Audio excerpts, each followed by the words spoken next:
Hi everyone, Dr. Nemechek here, and I want to discuss, this is part 2 about where does the inflammation come from. Part 1 discussed these different areas in the body, leaky gut, autoimmune disorders, the food you're eating, obesity, these different sources of inflammation in the body. Now I want to talk about the one source that I think is kind of the most devastating over the long term. And it has to do with these inflammatory white blood cells in the brain called primed M1 microglia. So we got a lot going on here. Okay, first on this slide, just focus over here. This is a normal process of how the brain will repair itself. So microglia, they're just white blood cells that are born and live in the brain. That's all they are. They're white blood cells. And as I said, we want short-term inflammation. So you have an infection or you sprain your ankle, inflammation turns on, fixes it, shuts off. Here, you get maybe a concussion, inflammation turns on, then it shuts off. And the microglia are the lead cells involved in that process. And so you have these, what we call M0 microglia. They're hanging out, waiting. Say you get a little concussion, you damage some neurons. Now, you're going to have some of the material inside those cells is going to spill out.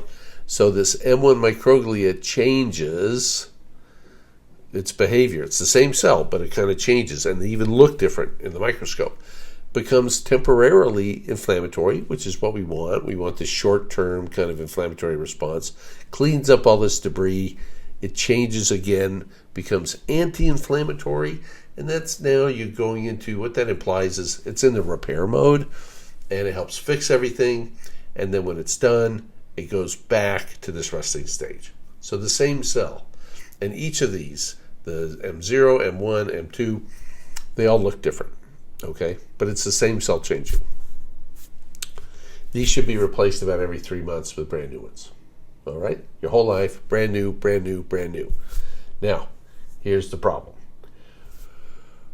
Things can take this M0 and turn it into a permanently inflammatory cell that is immortal, that will live for decades. And this cell is making inflammation right in your brain. That's where it starts. And it's right on the wound. So where you had your concussion, you have cells now that are not trying to go through this normal repair cycle. They are permanently inflammatory. They magnify the damage of your injury, and they prevent full recovery. Okay?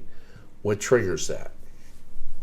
Well, from the leaky gut that we have, you can have, probably this is one of the most common things, is LPS from leaky gut. LPS is a molecule on outside of bacteria, so you get leaky gut. LPS can leak through, gets in the circulation, gets to the brain, comes in contact with these microglia, boom.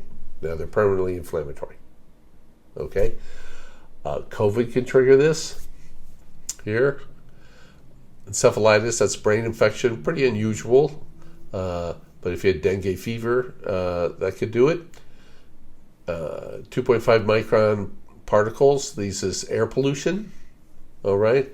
We're going to have another video on this soon. These particles are so small you can't filter them out in your lungs, and they go right in the bloodstream. You get enough of these particles are able to prime your brain too. Okay? Then frequent brain injury, they're thinking maybe this is the NFL issues. In utero, that means a fetus. Basically, so if mom is really sick, like sepsis, it can trigger the cells in the brain. Okay, in the child, the unborn child. So you have a variety of things that can do this, and we call this priming. So priming is you take a healthy cell, you permanently turn it into this now inflammatory cell, and this inflammatory cell is immortal. And whenever that cell is stimulated, okay, and now I've got a bunch of different things down here, traumas, emotional stress, chemo, radiation, blah, blah, blah. You can read all that. What this does, spews out inflammatory chemicals on the wound, and it magnifies your brain damage. Okay? What it further does is it prevents your stem cells or progenitor cells from working correctly. You can't repair it correctly. It interferes with these chemicals called neurotropins. They can't repair. So you basically end up with more damage, less recovery. More damage, less recovery. And this can go on for decades. Okay? Now, the inflammation I was talking about in part 1, that's the periphery. That means outside the brain. All of that stuff, all that different inflammatory stress from autoimmune disorders, of being obese and whatnot, all that stuff can flow into the brain and adds to this whole pool that makes things worse. All right? These inflammatory microglia, you can, if you get a sample of the brain, you can carbon date them and figure out how old they are. And when they take these samples out of people who've passed away with Alzheimer's, these white blood cells are 40 or 50 years old. So if somebody died of Alzheimer's in the year 2020, that means their microglia were primed to start this process somewhere between 1970 and 1980. That's when it started. They may have leaky gut back then, whatnot. Okay?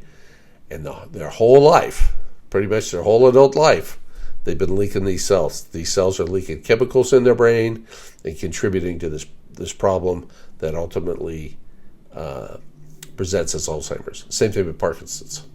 Okay? You're like, okay, Nemechek, now you scared the bejesus out of me. If I've had SIBO once, maybe I have these for the rest of my life. What do we do?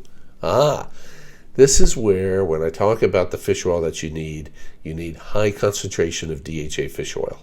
Okay? And because, now, these red microglia, when they're healthy over here, the only thing they know to do is to turn into an M2. That's like the next stage in life. That's all they do. You go from M1 to M2. Okay? Well, this guy's an M1. He's just kind of deranged a bit. But if you supplement with enough DHA, so DHA is an omega-3 found in fish oil. The other omega-3 in fish oil, EPA, doesn't really get in the brain. Okay, you got to be DHA. DHA will cause this cell to behave differently. We call it phenotypic shifting. Pheno with a PH. Phenotype. And so I've got it here. DHA will cause this guy to come down here. Olive oil will do it some. Vagus neuromodulation, vagus stimulation will do it. That's a big reason why all of those are in the protocol. Okay? We've got to control this inflammation in the brain. And so, now, if you're overweight and you're taking a Zipic and you lose a lot of weight and you're feeling a lot better, that's not going to change this guy in the brain. You got to address this guy in the brain. Okay? And now, so you can hold him in this position, but you take your DHA, you feel pretty good, life's going on, you start slacking, you quit taking the DHA. What happens is this guy will shift back and become inflammatory again. So, for the near long term, pretty much at a minimum, high DHA, olive oil, got to control these in the brain. All right? And you got to just stay on it. Even if you're feeling good, it's part of the reason why you're feeling good. You stop, it's going to come back. These guys never die. All right? A very, very important concept here. These primed microglia are going to, when the dust settles, they're going to probably be a primary effector in pretty much every chronic central nervous system disease we have. Bipolar, depression, schizophrenia, MS, migraines, Alzheimer's, Parkinson's, the whole slew. All right? And you can do something today to take care of that. So, all right, that's all for today. Remember, hit subscribe to get more of our videos. If you want some high quality DHA, we've got now Nemechek Silver. You can click on that. We've got our olive oil, Nemechek Gold. Those things will tame your M1 microglia and keep them at bay and keep you healthy. Other than that, everybody, have a great day. Bye.